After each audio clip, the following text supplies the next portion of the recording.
warahmatullahi wabarakatuh.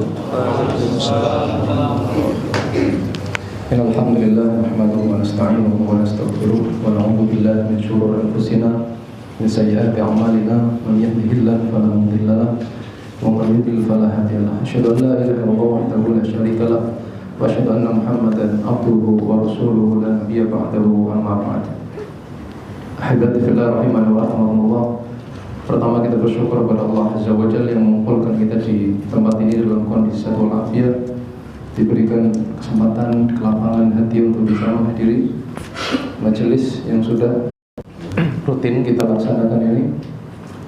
Moga-moga kita diberikan hidayah oleh Allah supaya kita bisa meluruskan niat kita, niat yang lurus, niat yang benar, bahwa belajar kita ini semata-mata untuk menghilangkan kejahilan, menghilangkan kebodohan dari diri kita, sehingga kita bisa mengenal Allah, mengenal Rasulullah, mengenal agama Islam dengan sebenar-benarnya. Pembahasan kita masih sama, melanjutkan apa yang kita awali dari pekan yang sebelumnya, yaitu membahas kitab Adabul Masyi ilas Shalah.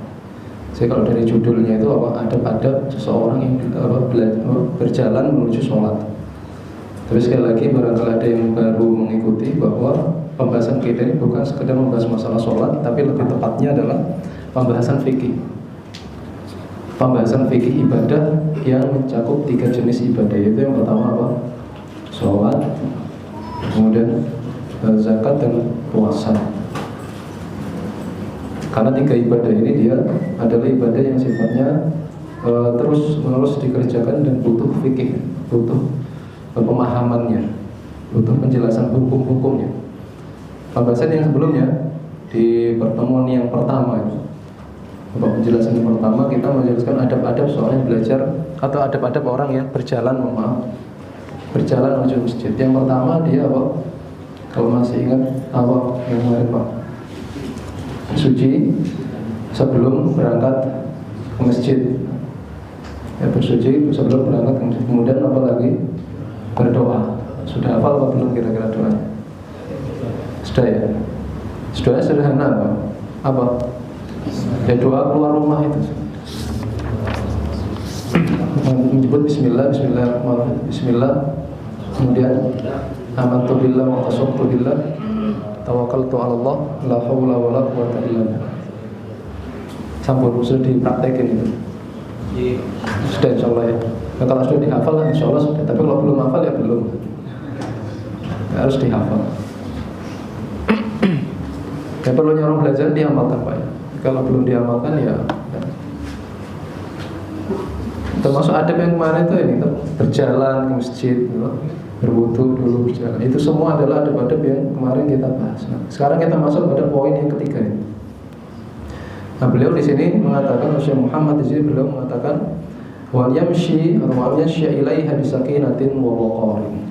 Di antara adabnya seorang yang hendak berjalan menuju masjid, terutama ketika dia mau sholat, hendaknya dia berjalan bisakinah, dengan penuh tenang, wa waqarin, dan penuh wibawa, tenang dan berwibawa.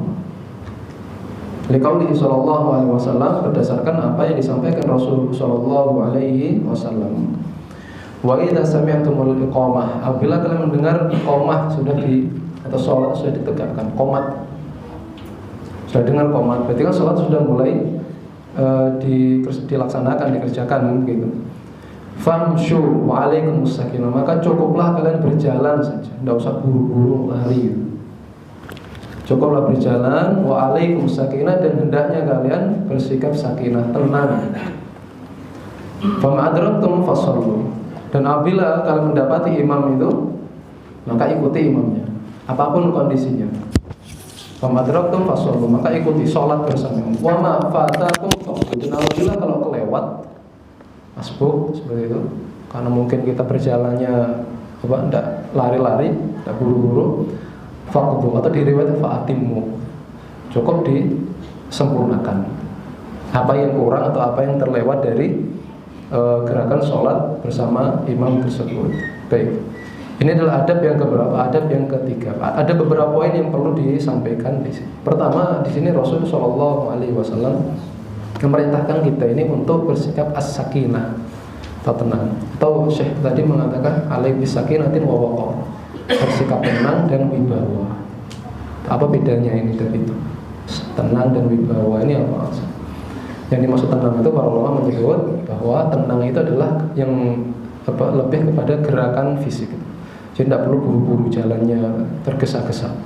Nah, kalau al-waqar, berwibawa itu tenang pada penampilannya.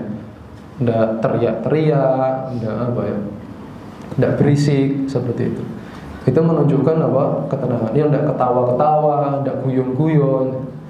Ini orang dalam kondisi seperti ini dia menunjukkan sikap tenangnya dan sikap wibawanya. Kalau orang dia mau berangkat sholat dalam kondisi dia masih terbawa suasana, orangnya masih teriak-teriak mungkin karena marah, atau mungkin orang sedang ketawa-ketawa karena dia habis guyon, maka al-waqar atau karakter bijaksana ini berkurang, hilang. Dan itu hendaknya minimalisir dulu. Maksud sakinahnya tenang pada fisiknya, gerakan. Kemudian kalau al-waqar bijaksana atau bijaksana itu atau berwibawa tadi lebih kepada perawakan saja, pembawaan orang tersebut ketika menghadapi atau persiapan untuk sholat. Rasulullah SAW mengatakan, fa idza sami'tumul iqamah, apabila kalian mendengar iqamah famshu, maka cukuplah berjalan. Maka ini ada larangan orang yang kalau dia mendengar iqamah langsung buru-buru berlari. Ya, kalau mau datang tepat waktu, mau sholat di shaf yang pertama, berarti sholatnya atau berangkatnya harus lebih awal. Jadi kalau berangkat mepet-mepet qomat, ya maklum kalau masbuk, kalau terlambat atau mungkin dia sampai di shaf terakhir kemudian di emperan masjid. Ya. Jadi ada larangan, meskipun larangan ini bisa jadi tidak sampai haram ya, bisa jadi cuma makruh, bisa jadi juga sampai haram, wallahu alam. Tapi intinya adalah ada larangan bahwa orang ini tidak boleh kalau mendengar qomat dia terburu-buru, karena bisa mengurangi nilai ketenangan tadi. Alaikumus sakinah, fama adraktum fasallu. Apa yang kalian temui dari sholat itu maka sholat ikuti. Jadi kalau misalkan kita sholat di masjid ketemu imamnya lagi rukuk, ya bareng rukuk. Kalau yang pas lagi sujud ya bareng sujud, takbir dulu ya. Jadi datang takbir, karena takbir yang pertama ini takbiratul ihram ini hukumnya wajib. Karena karena dia rukunnya sholat. Tidak bisa langsung moro-moro rukuk sujud, tidak bisa. Harus takbir dulu, karena ini takbiratul ihram. Baru setelah takbir lagi yang kedua untuk yaitu takbir intiqal namanya. Takbir perpindahan dari satu gerakan yang lain. Allahu Akbar, takbir ihram, kemudian takbir Allahu Akbar, rukuk maupun sujud mengikuti gerakan imam. Jadi takbirnya itu 2 kali sebenarnya yang benar. Takbir untuk ihram dan takbir untuk mengikuti gerakan imam. Karena masing-masing ini berbeda. Nah, baru nanti kalau misalkan dia masih sempat rukuk bersama imam, berarti dia katut 1 rakaat. Rukuk bareng imam, imamnya rukuk dia ikut rukuk, itu namanya dapat 1 rakaat. Jadi kalau imamnya rukuk kita baru mau takbir, imam sudah i'tidal, ya berarti sudah kelewat 1 rakaat. Ya. Jadi mau tidak mau harus menyempurnakan sholat. Kemudian poin yang kedua dari hadis ini, sebenarnya di sini ini sunnahnya apa yang didapati dari sholat itu diikuti. Ada sebagian orang yang menunggu. Nah, sebagian orang itu dia nunggu imam, mungkin nunggu dia duduk dulu atau nunggu berdiri dulu ya.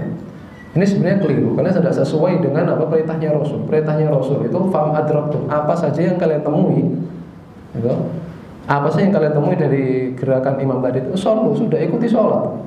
Mau rukuk, mau sujud, mau terserah, ya apapun kondisinya ikuti. Jadi tidak perlu nunggu.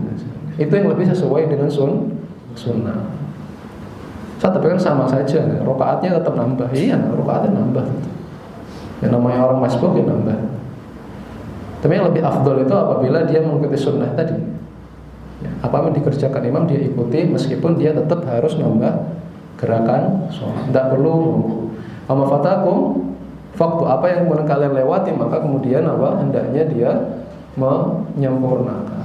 Ikhwatul iman rahimani wa rahimakumullah. Poinnya di sini adalah adab yang ketiga ini adalah pada kalimat wa'alaikum as-sakinah.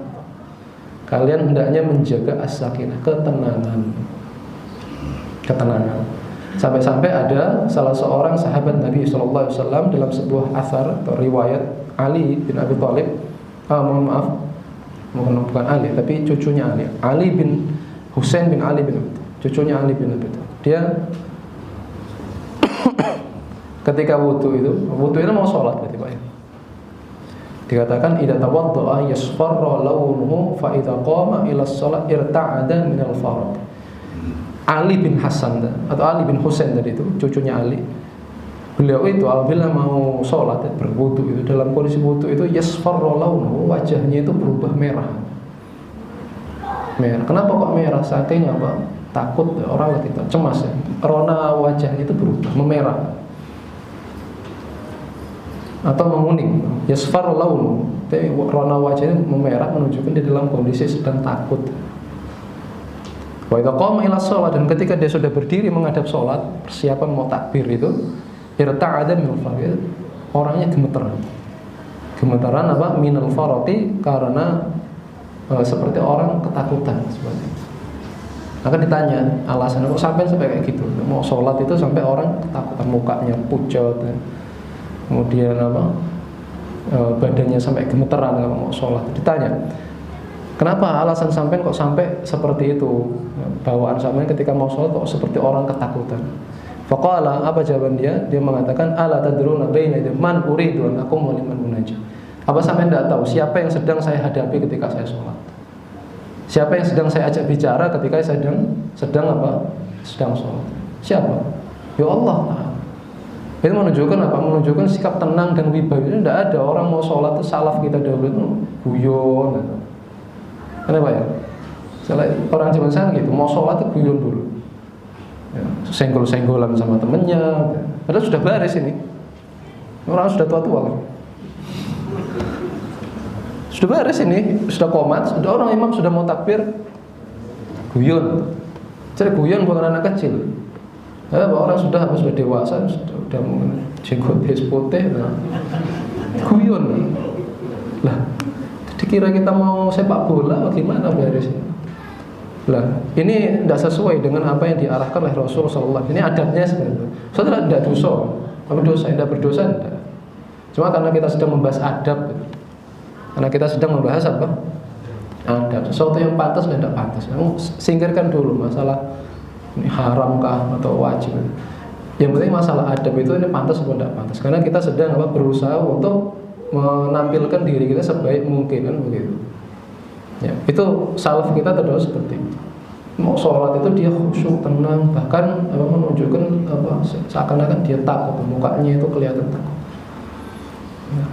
Dan ini hendaknya kita tiru. Salafus sholeh ini perlu ditiru. Kita belajar bukan sekedar ngerti-ngerti saja, tapi kemudian kita menyelisihi apa yang kita pelajari. Bukan seperti itu.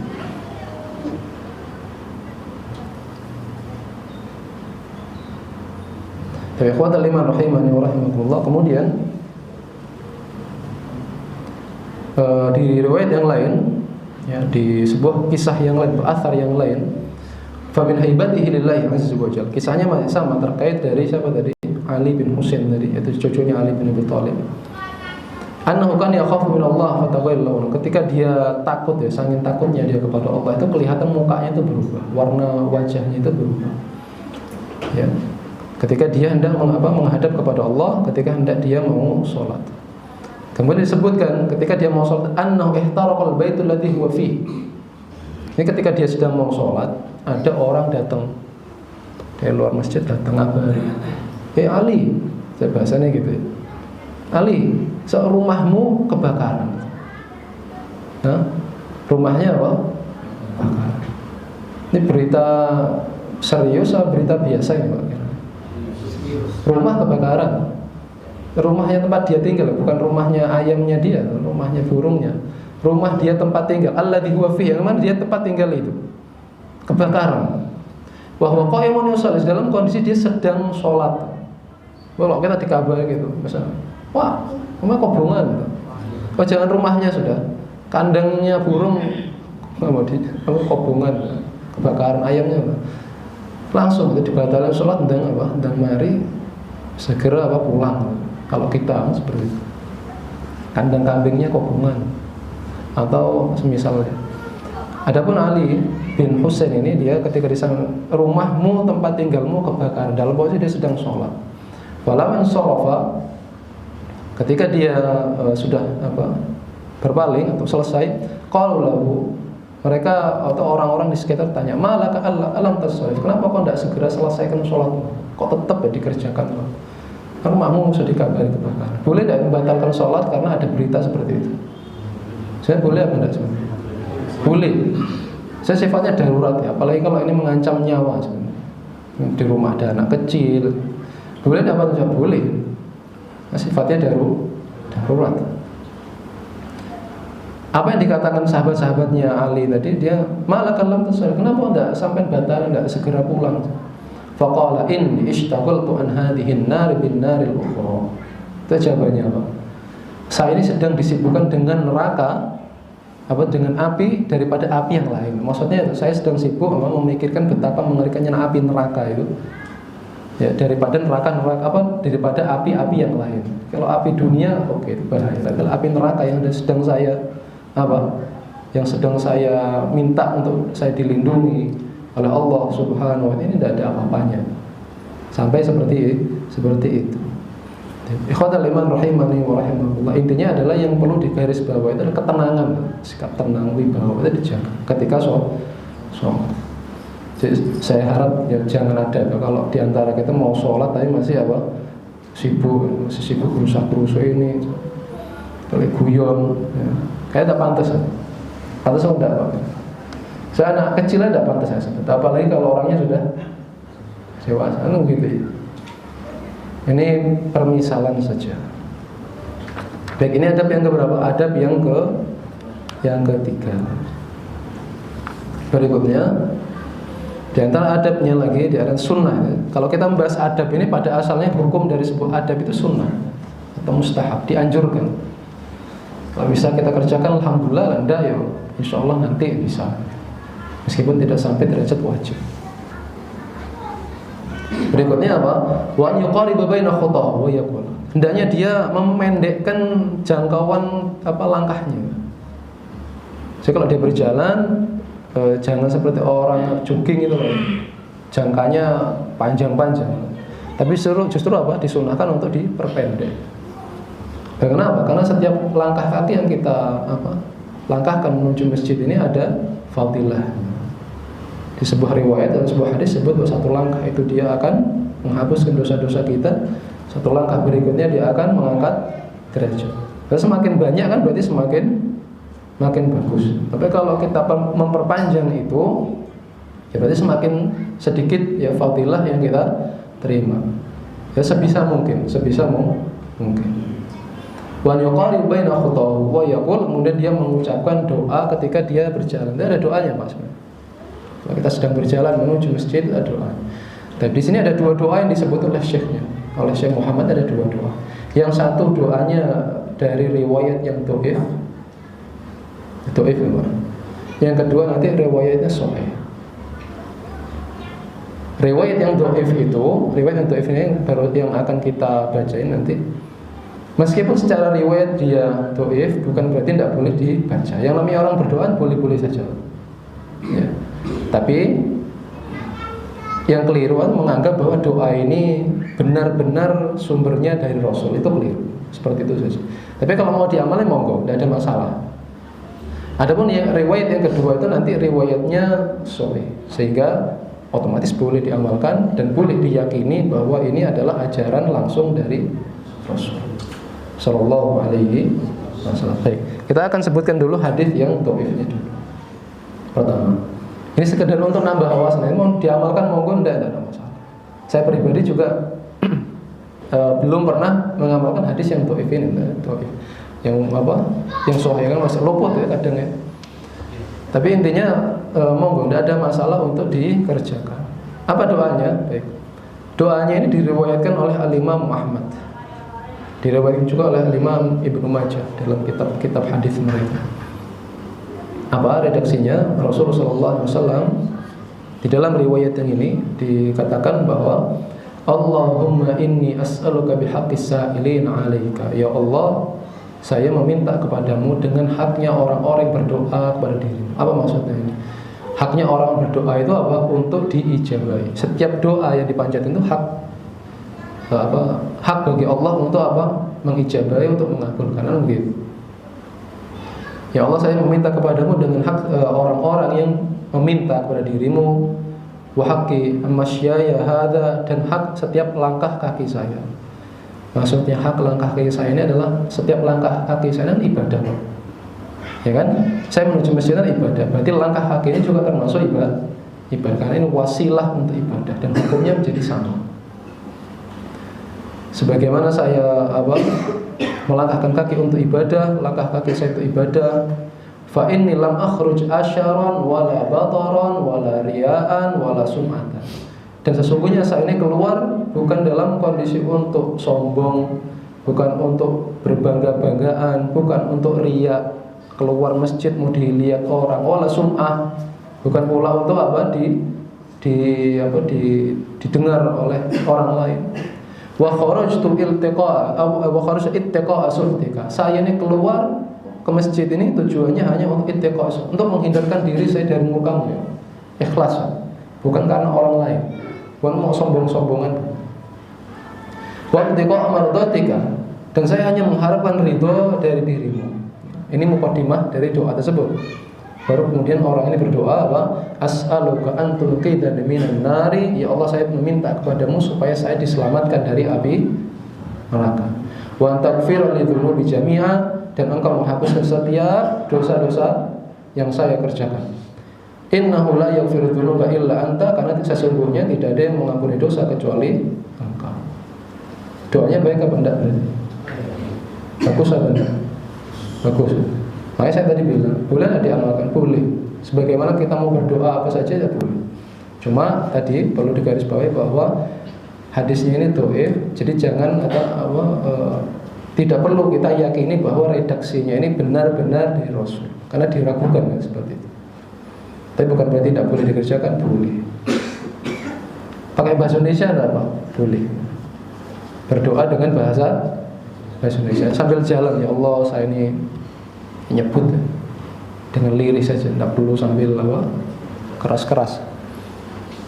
Saya keluar ini ya dalam rangka beribadah kepada engkau, bukan saya bermaksud untuk dipuji oleh orang lain, dibilang orang soleh. Ya, maka saya meminta kepada dirimu, ya Allah, yang menjanjikan untuk mengabulkan doa, antum kita minan nar, selamatkan diri saya dari neraka, ampuni dosa-dosa saya. Kurang lebih seperti itu. Ya, ini adanya. Ini tapi riwayatnya apa? Dhaif. Para ulama mengatakan di sini ada penjelasannya. Hadis ini sebenarnya datang dari hadis yang dhaif. Kenapa dhaif? Karena ada salah seorang rawinya yang bernama Atiyah Al-Aufi. Atiyah Al-Aufi ini orangnya Syiah. Lagi dia riwayatnya didhaifkan oleh para ulama ahli hadis, sehingga ya tidak diakui bahwa ini benar-benar redaksi ini datang dari Rasul sallallahu alaihi wasallam. Adapun mau mengerjakan yang monggo, tafadhol. Baik, kemudian nah ini ya, kenapa kok kadang para ulama itu berdalil pakai hadis yang dhaif. Karena hadis dhaif meskipun dia dhaif masih ada faedahnya. Ya, masih ada faedah, bisa diamalkan meskipun ya tadi itu kadang tidak diakui bahwa itu dari Rasul. Kadang juga hadis yang dhaif ini untuk menguatkan dalil penguat bagi hadis yang sudah sahih. Ini yang sahih ini ada, yang hasan. Ini yang dhaif dikatutno sampai untuk memperkuat saja gitu. Jadi kadang masih dipakai untuk sebagai dalil. Adapun yang kedua, di antara doa yang diajarkan Rasulullah SAW, dan ini juga perlu untuk kita amalkan sekali-kali itu kalau bisa. Minimal sekali diamalkan. Apa? Wa yaqul Allahumma ij'al fi qalbi nura wa fi lisani nura wa fi basari nura wa fi sam'i nura wa amami nura wa khalfi nura wa an yamini nura wa an shimali nura wa fawqi nura wa wa tahti nur, Allahumma atini nur. Ini doanya panjang. Dan saya akan berikan penjelasan, moga-moga ini membantu supaya ini bisa gampang dihafal. Saya baca tadi itu dan saya langsung hafalkan, alhamdulillah gampang. Bagaimana itu? Coba kita artikan dulu. Allahumma ja'al fi qalbi nur. Ya Allah, jadikan pada diri saya atau dalam hati saya ini nur. Apa nur itu? Cahaya. Ya Allah, berikan cahaya dalam hati saya. Satu. Apa yang pertama? Cahaya dalam hati. Dari hati, wa fi lisani, naik kemana?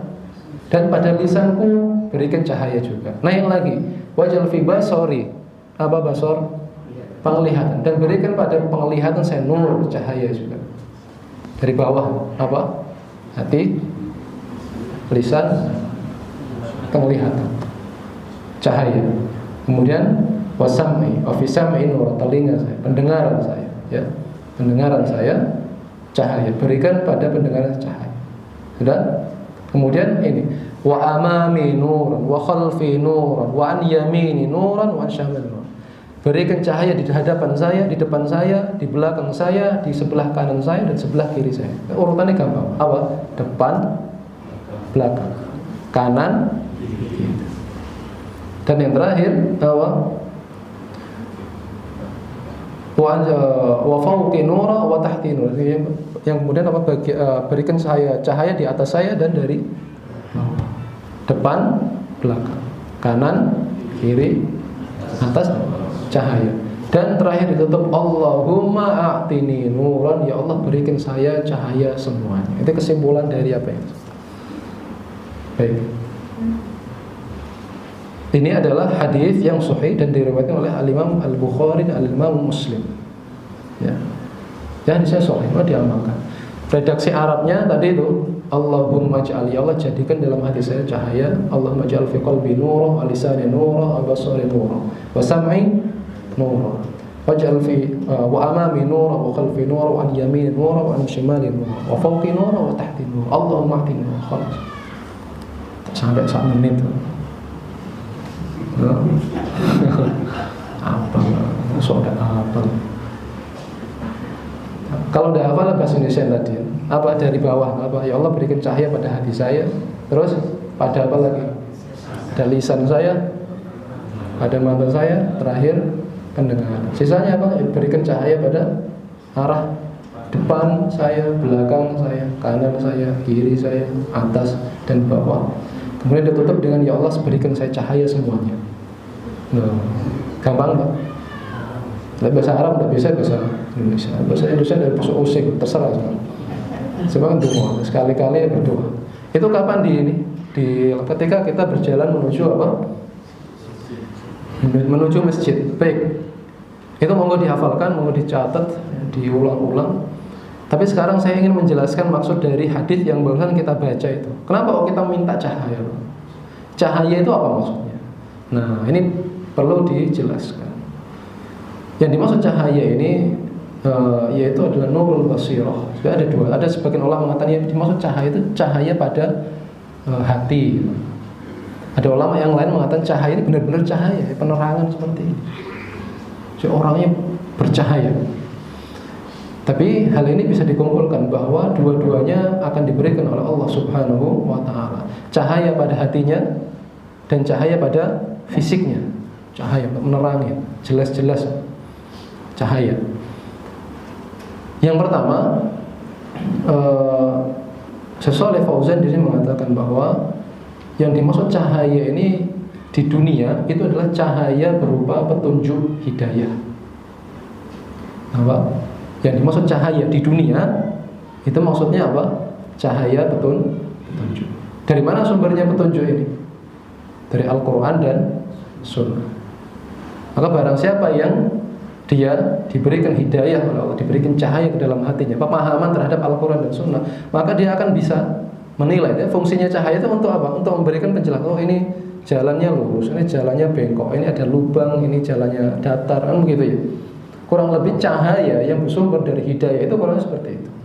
Untuk apa? Untuk memilah, untuk memberikan penerangan. Ini halal, ini haram, ini salah, ini benar. Itu aja. Ini akidah tauhid, ini akidah syirik, ini sunnah, ini bid'ah. Taunya dari mana itu? Dari cahaya. Saya apa? Hidayah dari Al-Quran maupun Sunnah. Itu penting. Kalau orang diberikan cahaya di dunia dengan cahaya ini, nah, insya Allah dia akan bisa membedakan mana yang hak dan mana yang batil. Dalilnya dari mana? Pertama, Allah Subhanahu wa taala mengatakan. Allah mengatakan dalam surat Al-Hadid ayat 28. Allah berfirman, "Ya ayyuhalladzina amanu taqullaha wa aminu bi rasulih." Wahai orang yang beriman, hendaknya kalian bertakwa kepada Allah dan beriman kepada Rasul. Yu'tikum kiflaini min rahmatih, maka Allah akan berikan rahmatnya berlipat kepada kalian. Wa yaj'alakum nuran tamshu, maka Allah akan berikan kepada kalian cahaya yang mana cahaya ini akan menerangi langkah kalian. Ya. Sehingga ini adalah cahaya yang Allah berikan nanti kapan di dunia ya di akhirat iya. Dua-duanya akan diberikan cahaya. Adapun orang-orang kafir yang mana mereka jauh dari hidayatul Quran, hidayatul Sunnah, orang yang tidak kenal dengan Islam, orang lebih seperti itu. Mereka berjalan di dunia ini di atas kegelapan, tidak jelas mana yang benar, mana yang salah, tidak bisa dibedakan. Kenapa? Karena jauh dari hidayah. Tidak ada cahaya, tidak ada penerangan dalam hidupnya, tidak ada. Mereka tidak kenal mana halal, mana haram. Ya, luar biasa sekali. Kita ini alhamdulillah dengan adanya media-media komunikasi sosial ini, kita bisa mengakses bagaimana kehidupan orang-orang barat di luar sana. Bisa tidak kan? Bisa. Subhanallah, kehidupan mereka kalau kita perhatikan, ya Allah, kadang ya kesian, tapi ya gimana ya? Artinya memang kondisi sangat mengkhawatirkan orang-orang kafir itu. Mereka pakaiannya ya pakai baju tapi telanjang, dan itu dianggap sebagai kebaikan, dianggap sebagai kemajuan, modernisasi, tren. Memang bocok aja, nggak mau kelambi di sana. Maaf nih, karena memang seperti itu. Nah, hewan dari dulu kan sudah tidak pakai baju, kan gitu. Tapi semakin dikurangi itu tambah dianggap bagus. Kurang lebih itu baru dari masalah penampilan pakaian. Belum lagi ibadahnya, belum lagi sudah kemaksiatan, tidak karu-karuan sudah. Dan itu orang Islam gitu mau gandrungi, mau ngikuti kebiasaan orang kafir, kan kebodohan. Padahal mereka sudah diberikan cahaya oleh Allah subhanahu dengan Al-Quran, Sunnah ini sebuah nikmat yang besar. Tapi malah tergiur dengan apa yang menjadi yang dilakukan oleh orang-orang kafir itu, dan itu dianggap sebuah kebaikan. Ya. Na'udzubillah, kita berlindung dari hal seperti itu. Jadi orang beriman di dunia mereka diberikan hidayah, dan hidayah itu akan disempurnakan di mana? Di hari kiamat. Oleh karenanya Allah Ta'ala mengatakan terkait orang beriman itu, Rabbana atmim lana nurana waghfir lana. Surat At-Tahrim ayat 8. Allah mengatakan apa? Ketika orang beriman dia berdoa, doanya Rabbana atmim lana nur, ya Allah wahai Tuhan kami, atmim lana nur, sempurnakan cahaya kami. Sebagaimana kami telah diberikan cahaya hidayah di dunia, sempurnakan di mana? Di akhirat, berikan lagi kami hidayah, cahaya, sehingga bisa menerangi perjalanan ketika di akhirat. Atmim lana nurana waghfir lana, dan ampuni dosa-dosa kami. Itu doa kita, doa orang-orang beriman. Adapun orang kafir di dunia mereka berada di atas kegelapan, di akhirat juga lebih parah lagi.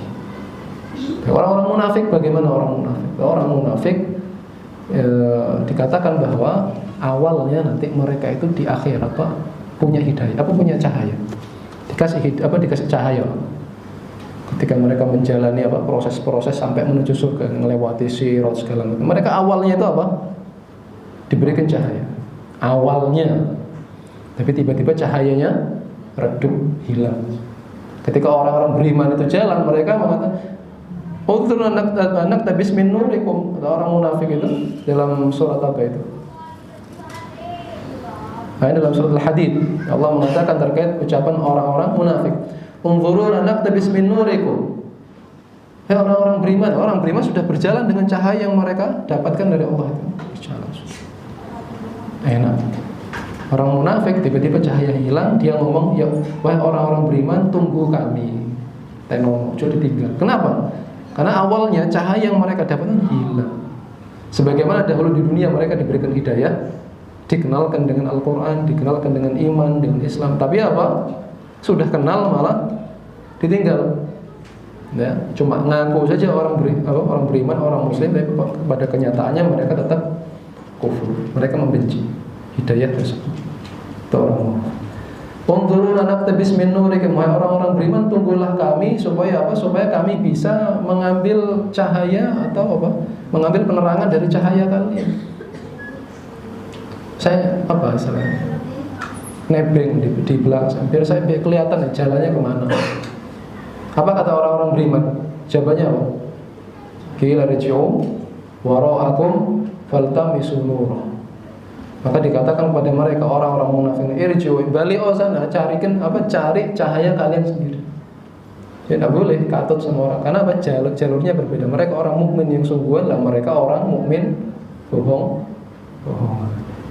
Faltamisu nura, cari cahaya kalian sendiri. Faturi babainahum bisurillahu babun batinu fihi rahmah wa zahiruhu min qibalil adab. Ini adalah kondisi orang munafik, dipisah antara orang mukmin dan orang munafik. Baik, ikhwatal iman rahimani wa rahim. Inilah yang kita minta ketika kita berangkat sholat tadi apa? Ya Allah, berikan saya hidayah pada hati. Maksudnya hati ini supaya hati ini bisa kenal mana yang keyakinan yang benar, mana keyakinan yang salah, mana niat yang soleh, mana niat yang jelek. Itu hati. Yang pertama disebut ini hati. Kenapa? Karena hati ini apa? Sumber dari kebaikan sekaligus sumber dari kejelekan. Kalau hatinya baik, insya Allah seluruh amal perbuatannya baik. Tapi kalau hatinya jelek, maka ya seluruh amal perbuatannya juga jelek. Baik, kemudian ini adab yang ke berapa tadi? Keempat tadi. Nah, berikutnya di antara adab ketika kita menghadiri sholat, ya, perlu dijaga. Fa idza dakhala al-masjida ustahibba lahu an yuqaddim rijlahu al-yumna. Ketika hendak memasuki masjid, ya, maka dianjurkan, disunnahkan an yuqaddim rijlahu al-yumna, hendaknya dia mendahulukan kakinya yang sebelah kanan. Ketika masuk area masjid, tempat sholat, buka pintu, masuk yang kanan, yang masuk kaki kanan terlebih dahulu. Wa yaqulu bismillah. Kemudian dia membaca doa lagi. Orang Islam ini atau orang mukmin ini aktivitasnya berdoa, zikir. Ya.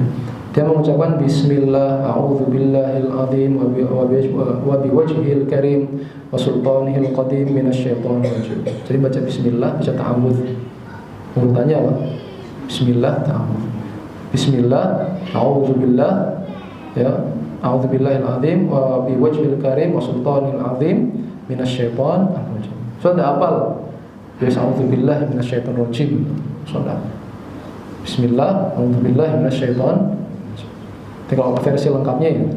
Bismillah, a'udzubillah biwajhil al-azim wa sultanihil qadim minasyaitonir rajim. Kemudian membaca shalawat kepada Rasul sallallahu alaihi wasallam. Dia baca bismillah, baca isti'adzah, kemudian apa? Sholawat. Dia plus murmur ketemu kocone ahlan salamat, ngobrol di masjid. Dia bukan gitu. Ya. Bukan tidak boleh, cuma adabnya. Sekarang lagi adab. Kemudian baca sholawat. Gimana? Allahumma sholli ala Muhammad. Ya, itu yang versi pendeknya. Allahumma ighfir li dzunubi waftah li abwaba rahmat. Ini adalah doa yang terakhir tadi itu. Doa yang saya kira sudah banyak untuk kita hafalkan. Allahumma sholli ala Muhammad, Allahumma ighfir li dzunubi waftah li abwaba rahmat. Kalau lengkap. Wa inda khurujihi, dan ketika dia keluar, yuqaddim rijlahu al-yusra. Kemudian apabila dia keluar daripada masjid, maka dia mendahulukan kakinya yang sebelah kiri. Wa yaqul Allahumma iftah li abwaba fadlika. Ya Allah, bukakan untuk saya pintu-pintu fadilah. Baik, ini adab yang keberapa? Adab yang kelima.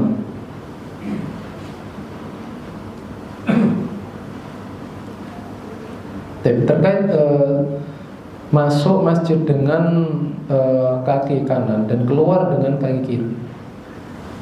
Setahu saya, wallahu alam, tidak ada hadis yang khusus ya, hadis khusus menjelaskan kalau masuk masjid kaki kanan keluar. Yang saya tahu itu adalah sunnah ini adalah kebiasaan sebagian sahabat Nabi. Jadi bukan langsung dari Rasulullah SAW, tapi ini kebiasaan siapa? Sahabat. Ya, salah seorang sahabat. Saya ingat saya seperti Abdullah bin Abbas. Loh, sahabatnya Ibnu Abbas itu dapat dari mana ajaran ini? Ya, beliau dari apa yang saya pelajari bahwa beliau ini mengamalkan hadis bahwa Rasul itu yuhibbu tayammun. Rasul itu suka melakukan sesuatu dari yang kanan-kanan dulu. Perbuatan yang mubah-mubah yang kanan-kanan. Sehingga sahabat ini beliau menafsirkan, memahami bahwa apa saja segala sesuatu itu hendaknya diawali dari yang kanan dulu. Dan pada aplikasinya ketika masuk masjid berarti masuk pakai kaki kanan terlebih dahulu, baru nyusul kemudian kaki kiri. Karena tempat yang namanya masjid ini tempat-tempat yang ibadah, tempat yang mulia, tempat yang suci dan seterusnya.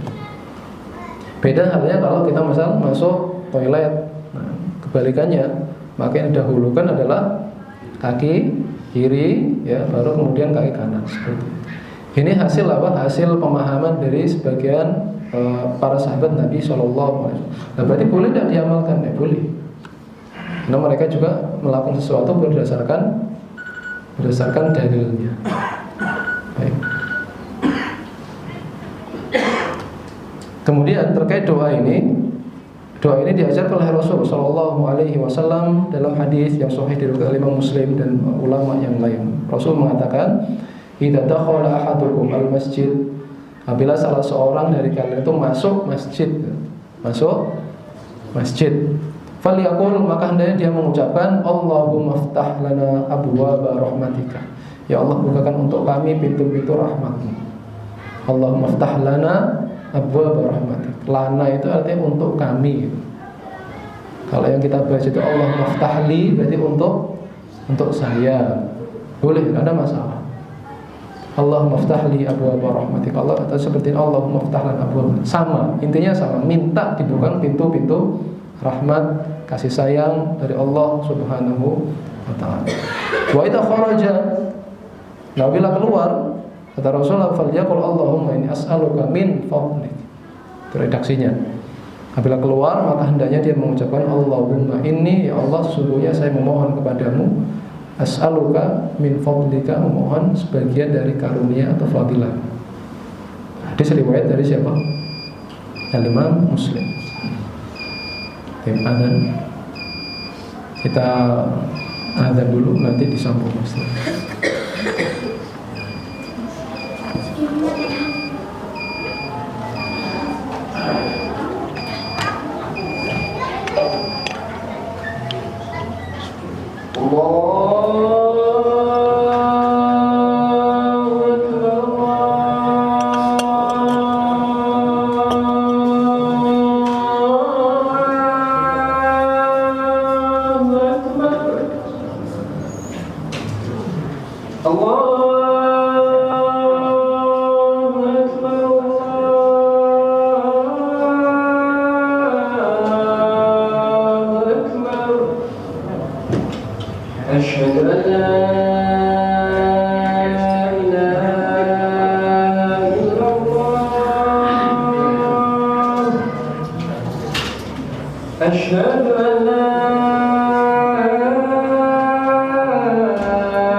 حي على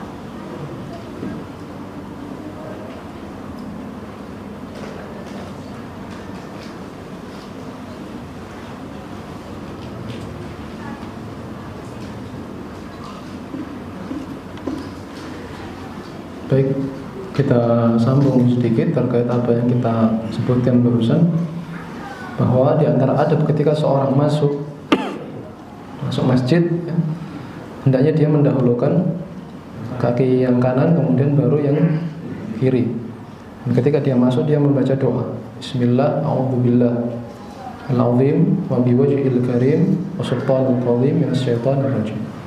Kalau tidak hafal a'udzubillah minasyaitonir rajim, ya boleh, tidak ada masalah. Baru kemudian mengucapkan salawat salam kepada Rasul sallallahu alaihi wasallam. Allahumma shalli ala Muhammad. Boleh Allahumma shalli wa sallim ala nabiyina Muhammad. Baru berdoa. Ini doanya, intinya pada doa ini. Yang tadi itu ada bacaan basmalah, isti'adzah, salawat, kan gitu. Kan mukadimahnya doa. Baru apa doanya tadi? Allahumma ighfir li dzunubi waftah li abwaaba rahmatik. Jadi kalau masuk masjid itu kita minta rahmat. Minta rahmat itu kasih sayang Allah subhanahu wa ta'ala. Rahmat itu kasih sayang Allah, dan itu diberikan terutama dalam masjid, karena masjid tempatnya rahmat turun, para malaikat turun, Allah memberikan ketenangan kepada orang-orang yang ada di masjid. Jadi memang rahmatnya turun atau diberikan kepada orang-orang yang biasanya ada di masjid, ya. Kemudian apabila keluar dari masjid, biasanya kalau sudah keluar dari masjid itu, apa yang dikerjakan? Bisa cari ma'isyah. Kalau di masjid mereka mencari rahmat Allah, mereka beribadah, mereka sholat. Kalau keluar dari masjid, apa yang dilakukan? Mereka mencari ma'isyah, mencari rezeki, mencari dunia, kan begitu. Sehingga doanya berbeda. Ketika keluar, Allahumma inni as'aluka min fadlika. Ya Allah, saya minta kepadamu sebagian dari min fadlika, dari karunia yang kau berikan. Karena memang demikian Allah Ta'ala menyebutkan fa idza qudiyatis sholatu fantashiru fil ardi wabtaghu min fadlillah. Nah, apabila sudah selesai dari sholat, fantashiru, keluarlah beredar di atas permukaan bumi, ya, untuk wabtaghu min fadlillah, untuk mencari fadilah atau karunia dari Allah. Ya, orang itu memang harus gitu. Kadang di masjid mencari rahmat, mencari ridhonya Allah, ibadah. Kadang dia harus mencari rezeki di luar. Yang di masjid terus ibadah terus, tidak mau keluar cari rezeki, cari ma'isyah, salah. Wiridan terus ya sholat terus, tidak mau kerja, salah. Yang kerja terus di luar, ketika adzan tidak mau ke masjid, terus salah. Kan gitu. Jadi masing-masing, ketika waktunya sholat terus sholat, ibadah, mencari rahmat dan karunia dari Allah, semuanya seimbang. Ya, di situ Allah ridho. Kalau kita terlalu berlebihan pada satu sisi saja ibadah terus, tapi melantarkan urusan duniawi kita, ya keliru. Tapi kemudian sibuk dengan urusan duniawi, tidak mau beribadah, lupa akhirat, juga tercela, keliru. Baik, ini adalah adab-adab ketika kita masuk masjid. Barangkali bisa diamalkan. Mulai besok atau nanti masuk masjid, karena sudah di dalam. Berarti yang diamalkan ketika keluar. Allahumma inni as'aluka min fadlik. Kalau mau diawali tadi, Bismillah, wassalatu wassalamu ala Rasulillah, Allahumma inni as'aluka min fadlik. Baca doa. Ya keluar nanti. Baik, besok ya diamalkan lagi doa tadi berjalan harus tenang, kemudian yang membaca doa tadi Allahumma ij'al fi qalbi nura, fi lisan nura, basar nura, wa fi sam'i nura, wa amami nura, khalfi nura, seperti tadi itu. Ya, kemudian masuk masjid baca bismillah, baca isti'adzah, baca sholawat, baca apa lagi? baca doa, kemudian ya nanti sholat tahiyatul masjid. Ini adab yang harus dijaga. Dan yang terakhir pesan saya, kalau sudah diamalkan ya ajari Pak. Siapa? Anak-anak itu diajari. Anak-anak di luar, anak-anak gitu. So, mau ustaz tiga semua ajari ya. Bapaknya kemana? Diajari ya. Leo, mau ke masjid, ojo rame. Yang tenang, diem seperti itu. Sholat sunnah, baca doa. Dapat pahala enggak orang tua? Dapat. Baik, saya kira ini bisa disampaikan. Selebihnya saya mohon maaf kalau ada salah-salah kata, dan kalau benar semua datang dari Allah Subhanahu wa Ta'ala. Cukup, saya kira. Ada yang disampaikan? Kalau tidak ada kita cukup. Monggo Ustaz Firdaus. Kisah ibu Ali. Nggih. Sumbernya kayak gini. Soalnya dulu ada yang menyangka bahwa ini bisa dari Masyiah. Gimana itu? Referensinya. Iya. Jadi kalau kita sebutkan di sini referensi yang patut untuk kita pertimbangkan itu dari kitab Al-Bidayah wa Nihayah, kitabnya Ibnu Katsir. Cuma memang ya seperti itu ya. Kitab Al-Bidayah wa Nihayah itu kadang ya merangkum semua riwayat yang sahih, asar-asar yang sahih itu ada, yang ada sisi dhaifnya, mungkin ada yang masuk juga. Tapi tadi itu para ulama itu tidak membuang sepenuhnya riwayat-riwayat dhaif, tidak dibuang semua. Karena masih ada faedah dari hadis-hadis yang dhaif tadi itu. Seperti itu. Jadi hadis yang dhaif itu hanya diragukan saja, bukan berarti diingkari benar, tapi cuma diragukan benar dari Rasulullah benda, benar dari sahabat atau benar, seperti itu. Dan referensi dari mana? Satu dari kitab Al-Bidayah, seperti tadi itu ada. Cuma memang benar ada sebagian orang atau sekelompok kaum muslimin memanfaatkan ya kisah-kisah seperti itu untuk mengagung-agungkan tokoh-tokoh mereka, seperti orang Syiah itu mengagungkan ahli baitnya Rasul, seperti Ali bin Abi Thalib, Al-Husain bin Ali bin Husain, dan semisal seperti itu. Tapi bukan berarti kita ini karena ada sekelompok orang yang benci cinta dengan alasan cinta ahli bait kemudian kita harus benci, enggak. Ya sama, kita diperintahkan untuk apa? Cinta, cuma caranya proporsional saja. Kalau referensinya tadi kitab Al-Bidayah wa Nihayah karena Al-Imam Ibnu Katsir rahimahullahu ta'ala. Baik, dari saya itu cukup lagi. Wah, masih ada lagi. Monggo, segera satu aja Pak. Satu-satu maksud. Monggo. Batasan mana kita bisa melaksanakan atau melaksanakan atau tidaknya hadis dhaif? Batasannya. Coba nanti kita simpan dulu pertanyaan ini. Memang ada syarat-syaratnya dan memang ketat hadis yang dipakai itu memang boleh, cuma syaratnya terlalu ketat. Sedangkan hadis yang sahih dan hasan sudah mewakili banyak. Jadi apa boleh ya? Boleh dengan syarat dan ketentuan yang harus dipenuhi. Tapi harus dimurojaah lagi nanti Pak. Ya, saya kira itu batasannya ada. Tapi nanti. Monggo. Kaitan dengan pahala berjalan kaki ke masjid tadi, apakah tidak termasuk dengan yang berkendara atau? Buatan. Ya kalau kita mengeteks hadisnya emang tidak. Ya. Nah perintah yamsi ya, kalau dibilang berkendaraan, Rasul punya kendaraan atau enggak?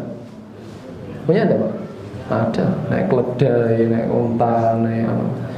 Berarti kan kesempatan untuk berkendara sebenarnya ada. Tapi Rasul merintahkan famshu, berjalanlah. Perintahnya berjalan, bukan berkendara. Jadi kalau apakah dapat pahala? Maksudnya pahala tadi yang disebut yang kita sampaikan secara spesifik seperti itu, saya kira enggak, karena hadisnya bukan seperti itu. Tapi kalau dapat pahala yang sebagaimana kalau kita berjalan masih dapat pahala, ya dapat pahala yang sifatnya umum. Tapi kalau pahala yang spesifik sebagaimana dijelaskan dalam riwayat tadi, wallahu alam, setahu saya tidak, karena tidak mencakup orang yang naik kendaraan. Ya kan kemarin kita singgung, lebih berat mana, lebih capek mana, orang berjalan ke masjid atau orang naik kendaraan di masjid, lebih capek mana? Berjalan. Berarti pahalanya lebih afdol kan begitu. Ya mau kan ada sepeda ya ada masalah. Bukan saya mau melarang, cuma ya kita sedang membicarakan afdoliyah. Afdoliyah itu sesuatu yang lebih utama. Begitu saya kira. Oke, sampun. Ya, matur nuwun, kita akhiri, kita tutup dengan doa kafaratul majlis. Subhanallah wa bihamdihi, asyhadu an la ilaha illa anta, astaghfiruka wa atubu ilaik. Shallallahu alaihi wasallam ala nabiyyina Muhammad wa alihi wasallam ajma'in. Alhamdulillahirabbil alamin.